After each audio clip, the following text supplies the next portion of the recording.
Hey everyone, it's May 22nd, and that means that if today's your birthday, you share it with serial killer Kenneth Bianchi, one of the hillside stranglers who murdered at least 12 women in the late 1970s, and that is him right up there. Bianchi had a rough start in life, being born in 1951 to a prostitute who gave him up for adoption at 2 weeks of age.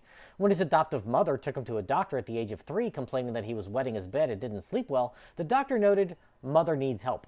She described him as a compulsive liar, even as a young boy, and he suffered from seizures and had a head injury as a child when he fell off a swing. He was treated at a mental hospital at 8 years old and was moved from school to school a few years later due to conflicts with his teachers. When his adoptive father died, he showed no emotion at the loss of the man who had been raising him. Bianchi married his high school sweetheart just after graduation, a marriage that ended after 8 months due to his frequent infidelity. He confessed to his bride in a letter that he was a suspect in the still unsolved alphabet murders of children in Rochester at this time, and that he had killed a man, but she believed this to be a sick joke. Bianchi claims to this day that he is innocent of those crimes, but will likely never know for sure. What we do know is that Bianchi moved from New York to Los Angeles in 1977 and began spending time with his adoptive cousin, Angelo Buono. Scroll down to October 5th for more about him. He faked credentials and was hired as a psychologist, but was fired when caught with marijuana in his desk. The two cousins became pimps, using money Bianchi had obtained by stealing jewelry when working as a security guard to buy fancy clothes and attract women.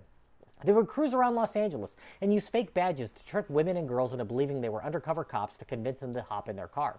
Buono would drive them home, where the pair would sexually assault and strangle their victims. While they experimented with other methods of killing, including lethal injection, electrocution, and carbon monoxide poisoning, they found strangling to be the most effective means to their end. Bianchi desperately wanted to actually be a police officer, and he applied for a job with the LAPD, even going on a ride-along with a patrol that was investigating the 10 murders that were now known as the work of a serial killer called the Hillside Strangler. When he told his cousin about this, Buono was enraged and threatened to kill Bianchi if he didn't leave town. Bianchi left for Washington State, where he quickly murdered 2 college students, but working alone he was sloppy, leaving clues for the authorities. He was arrested and confessed to the crimes that he and Buono had been committing. While awaiting trial, Bianchi entered into a relationship with a woman who wrote to him in jail.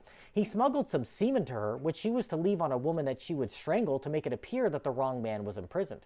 Her goal was to get him released so the two could buy a mortuary and engage in necrophilia, but she failed in her attempts and was also imprisoned for her efforts.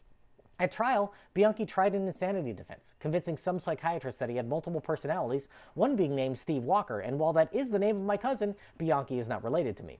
This was ultimately deemed to be a ruse, and he agreed to testify against Buono, with both sentenced to life in prison. Bianchi remains behind bars in Walla Walla, Washington, and is next eligible for parole, which will certainly be denied in 2025.